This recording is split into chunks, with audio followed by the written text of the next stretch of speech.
Good morning to all class 1 students. Students, today we are going to discuss your grammar व्याकरण बटिका. Okay तो आज हम Hindi grammar का व्याकरण बटिका पढ़ेंगे. तो पहले आप पेज नंबर 13 में आ जाओ. दैट इज़ योर चैप्टर 2 वर्णमाला. वर्णमाला मीन्स अल्फ़ाबेट, उसको इंग्लिश में अल्फ़ाबेट कहते हैं. वर्णों के समूह से वर्णमाला बनता है. ओके तो वर्ण क्या है ना, हमारे वर्ण दो तरह के हैं. एक है स्वर वर्ण, दूसरा है व्यंजन वर्ण. ओके तो वर्णों के समूह से, जैसे कि यहाँ पे देखो क्या लिखा है ना, कछुआ लिखा है. तो कछुआ क्या है, क एक वर्ण है, छ एक वर्ण है और आ एक वर्ण है. तो तीनों वर्णों के मेल से जो बनता है उसको कहते हैं वर्णमाला. ओके तो चलते हैं, पढ़ते हैं ना. इन चित्रों के नाम पढ़ो. यहाँ पे क्या लिखा है, कछुआ. यहाँ पे क्या है ना, रेलगाड़ी. यहाँ पे है खिलौना. जब हम ये नाम बोलते हैं तो कुछ ध्वनियाँ मुंह से निकलती है. ध्वनियाँ मीन्स आवाज़. ओके जैसे कछुआ. तो कछुआ में कौन कौन वर्ण है ना, क कैसे बना ना, क है लंत युक्त अ. क तो व्यंजन खुद नहीं बनता, उसमें स्वर समेत व्यंजन बनता है. तो स्वर मिला है इसलिए क बना है. क है लंत युक्त अ हुआ क. छु कैसे हुआ ना, छ है लंत युक्त छोटी उ, छु आ. ओके तो यहाँ पे है कछुआ.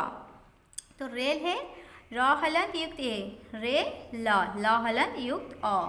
ओके तो यहाँ पे देखो खिलौना. तो खिलौना कैसे हुआ ना, ख हलंत युक्त, ये कौन सा मात्रा है ना, छोटी खी. लौ कैसे हुआ ना, ल हलंत युक्त औ, लौ. ना कैसे बना ना, न हलंत युक्त आ, ना खिलौना.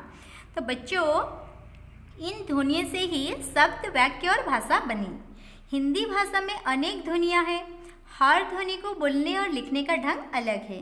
ध्वनि के बोले और लिखे जाने वाले रूप को वर्ण कहते हैं. ओके तो वर्ण भाषा की सबसे छोटी इकाई है. वर्ण मीन्स जो स्वर और व्यंजन जो बोलते हैं कि अ हो या आ हो या क हो, तो वो भाषा की सबसे छोटी इकाई, मतलब सबसे छोटा है, क्योंकि उससे छोटा और हो ही नहीं सकता.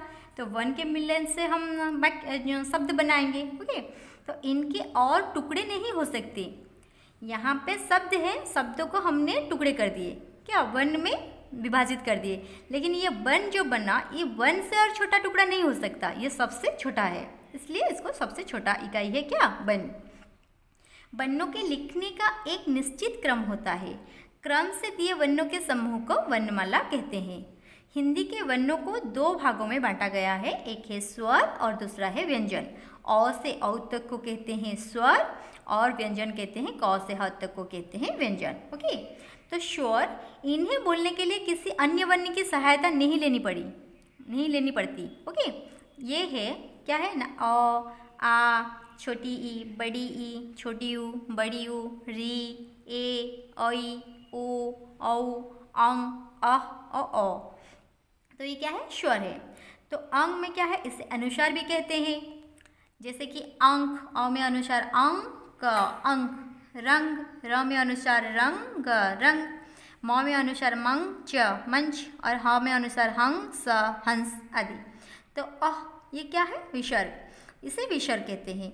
इसको ह की तरह बोला जाता है, जैसे अतः, प्रतः, पुनः आदि. और ये क्या है, ये अनुनासिक कहते हैं और इसको चंद्रबिंदु भी कहते हैं. इसे अनुनासिक कहते हैं. इसे नाक और गले दोनों से बोला जाता है. जैसे कि आँख, तो नाक से आवाज़ आता है ना, गाँव, पाँच, दांत आदि. और ये क्या है, ये है ओ. इसको पढ़ते हैं कैसे, ओ पढ़ते हैं. ओके ये ध्वनि अंग्रेजी भाषा से हिंदी में आई है.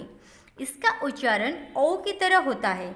जैसे बॉल, डॉक्टर, ऑफिस, कॉलेज, ये सब क्या है, ये इंग्लिश वर्ड है. आपको पता होगा इंग्लिश में बॉल कहते हैं, तो बल. डॉक्टर भी इंग्लिश में कहते हैं, ऑफिस भी इंग्लिश में कहते हैं, हिंदी में तो इसको दफ्तर कहते हैं. कॉलेज भी इंग्लिश में कहते हैं. लेकिन हिंदी भाषा ने इन सब भाषा को अपना लिया है. तो ये इंग्लिश वर्ड को जब हम हिंदी में लिखते हैं तो ऐसे लिखते हैं, बॉल. और उसको पढ़ते हैं कैसे ना, ओ की तरह पढ़ते हैं, बॉल, डॉक्टर, ऑफिस और कॉलेज. इस तालिका से स्वर, उसकी मात्रा और व्यंजन के साथ इसका रूप स्पष्ट हो जाएगा. जैसे कि ये सब क्या है, स्वर में अ से औ तक को स्वर है. और मात्रा क्या है, अ में तो कोई मात्रा नहीं, आ में लेकिन आ की मात्रा है. ये छोटी की मात्रा, ये बड़ी की मात्रा, ये छोटी ऊ की मात्रा, ये बड़ी ऊ की मात्रा. ये री की मात्रा, ये ए की मात्रा, ये ऐ की मात्रा, ये ओ की मात्रा, ये औ की मात्रा और ये ओ की मात्रा, इसको हम ओ पढ़ते हैं। तो व्यंजन कैसे बनता है ना, क हलंत युक्त ओ, तो क्या हुआ, मात्रा के साथ रूप हुआ उसका क। फिर अगर क हलंत युक्त आ लिखेंगे तो उसमें मात्रा के साथ उसका रूप हो जाएगा क्या, क में आ की मात्रा का।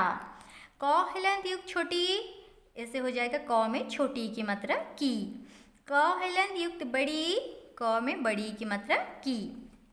क हलंत युक्त छोटी ऊ, क में छोटी ऊ की मात्रा कु। और क हलंत युक्त बड़ी ऊ, क में बड़ी ऊ की मात्रा कु। क हलंत युक्त री, क में री की मात्रा क्री। क हलंत युक्त ए, क में ए की मात्रा के। क हलंत युक्त ऐ, क में ऐ की मात्रा कई। क हलंत युक्त ओ, क में ओ की मात्रा को। क हलंत युक्त औ, क में औ की मात्रा कौ। क हलंत युक्त ओ, क में ओ की मात्रा को। तो र हलंत के साथ छोटी ऊ और बड़ी ऊ लगने पर वो ऐसे लिखे जाते हैं, जैसे क में हम लिखे छोटी ऊ ऐसे लिखे, बड़ी ऊ ऐसे लिखिए। लेकिन र में कैसे लिखेंगे ना, र हलंत युक्त छोटी ऊ समान र में छोटी ऊ की मात्रा रू, तो मतलब उससे लग के ऐसे आता है।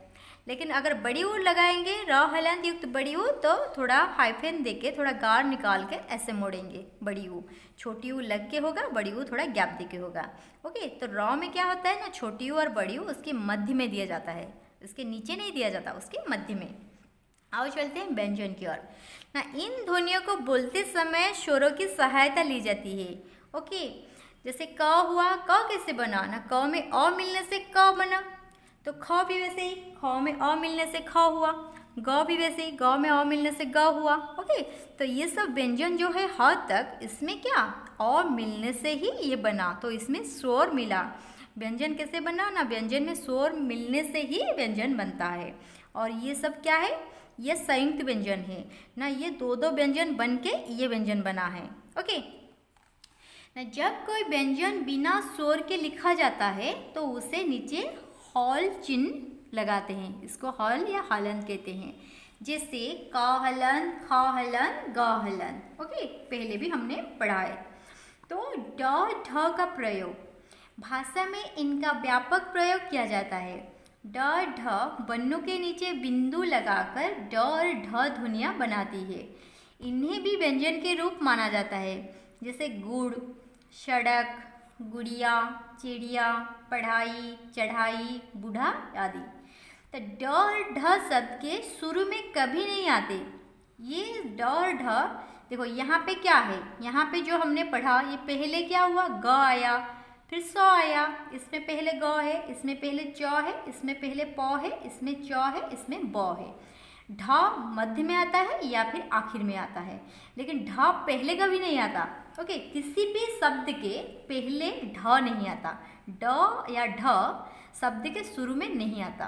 ओके, तो चलते हैं ज और फ की तरफ। ये ध्वनियाँ अरबी फारसी से हिंदी भाषा में आई है। ज और फ के नीचे लगी बिंदी या बिंदु नुक्ता कहलाती है। इसको क्या कहते हैं, इसको नुक्ता कहते हैं। इसके प्रयोग से शब्द के अर्थ में बदलाव आ जाता है, जैसे फन, शाप का फन। ओके, ये फन क्या हुआ ना, ये फन मतलब जैसे कि इसमें बिंदु नहीं है, इसमें नुक्ता नहीं है, तो इस फन का मतलब है सांप का फन। ओके, तो इसमें नुक्ता है, ये फन का मतलब क्या हुआ ना, हुनर या कला।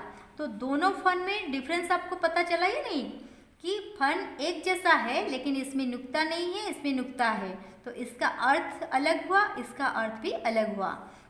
जैसे जमाना, बिना नुक्ता के जमाना, इसका अर्थ क्या है ना, बर्फ या दही जमाना। ओके, नुक्ते वाला जमाना, इस जमाना का मतलब हुआ दुनिया। ओके, तो इसका डिफरेंस आपको मालूम चल गया, और एक बार ध्यान से देखना। ओके, तो उसके बाद चलते हैं संयुक्त व्यंजन की तरफ ना। क्ष, त्र, ज्ञ, स्र को संयुक्त व्यंजन कहते हैं, और ये दो व्यंजन के मिले हुए रूप है। जैसे क्ष कैसे हुआ ना, क हलन युक्त मुद्दा स युक्त अ, तो बना क्ष।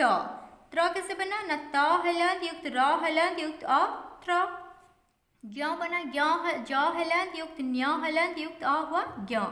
और स्र बना ना, स हलन युक्त र हलन युक्त अ हुआ स्र जब दो अलग अलग व्यंजन एक साथ आते हैं तो वे भी संयुक्त व्यंजन बनते हैं। इनमें पहला व्यंजन अ रहित होता है, अगला व्यंजन अ या किसी अन्य स्वर सहित होता है। जैसे कि क हलंत युक्त त हुआ त में कौन सा है शब्द है ना, रिक्त, सक्त। दंते स हलंत युक्त व हुआ स्व, तो स्व में कौन सा शब्द आया ना, स्वागत, स्वयं। और दंते स हलंत युक्त त हलंत हुआ स्त में क्या है ना, अस्त, पस्त। और द हलंत युक्त ध हलंत हुआ ध ना, शुद्ध, बुद्ध। तो द्वितीय व्यंजन क्या है ना, एक ही व्यंजन जब साथ साथ आते हैं तो उनका रूप इस प्रकार होता है।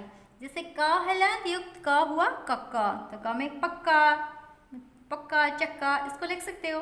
और च हलंत युक्त च हुआ चच ने कच्चा, उसका एग्जाम्पल है कच्चा। और ट हलंत युक्त ट हुआ टट ना, लट्टू। ब हलंत युक्त ब हुआ बब ना, गुब्बारे। ओके स्टूडेंट्स, तो आज हमने यहीं तक पढ़ा। दूसरी क्लास में हम र के विभिन्न रूप पढ़ेंगे और आपका एक्सरसाइज भी करेंगे। ओके, आप इसको घर में और एक बार पढ़ के प्रैक्टिस करो। Okay, thank you, God bless you. पूरा उद्दा मुद्दा ही गले